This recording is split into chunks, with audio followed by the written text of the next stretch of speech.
Good morning mga my loves! Island hopping again! And kasama namin ang ninang namin. Dodong. Hello, me. Let's go! Let's go. Kasama namin si Mother, of course, AJ, and Mr. B. Douglas. Yes, come on! So abangan nyo guys yung mga kalokohan na naman na magagawa namin today. Kami ay ano lang, go with the flow. Uy, kung saan kami dadali ng dagat. Charot! Island hopping again. Tapos, nanghiram kami ng fins. Hindi din ako marunong lumangoy, pero nakakaligtas ako. Hindi ako swimmer, pero hindi ako nalulunod. Pwede ba yon? Si Katie yung marunong lumangoy. Katie, di ba ikaw yung marunong lumangoy? Yes. Can you help Mama? Okay Can you po. teach me mamaya? Opo. Teach me later mag-swim? Yes po. Parang hindi ako malunod. Yes po. Di rin daw marunong mag-swim papa mo eh. Teach us? Opo, sa babaw lang. Okay, thank you. Bibili tayo ng kape guys kasi kailangan ni Mr. B ng cold brew coffee.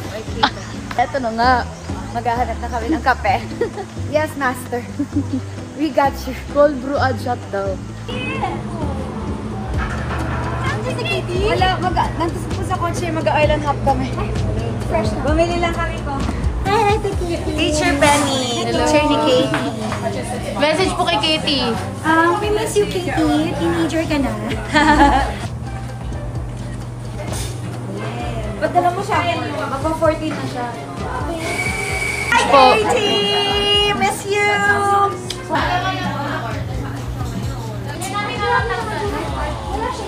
Katie, pakilala mo papa mo.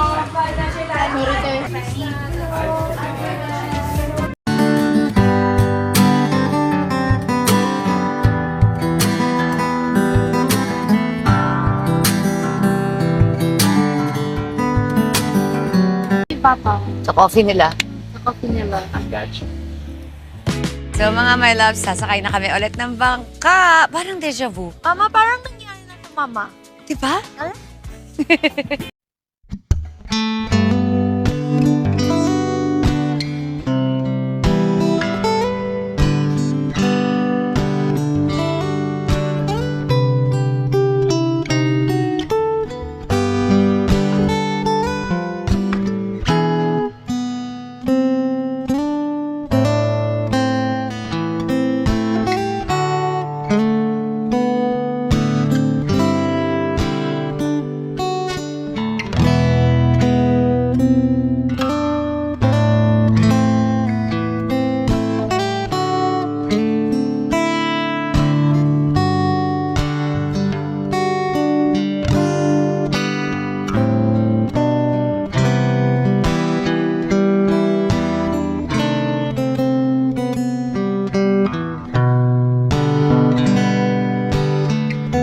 My loves, magpipictorial lang si Jack at si Rose. Ito po, Jack and Rose.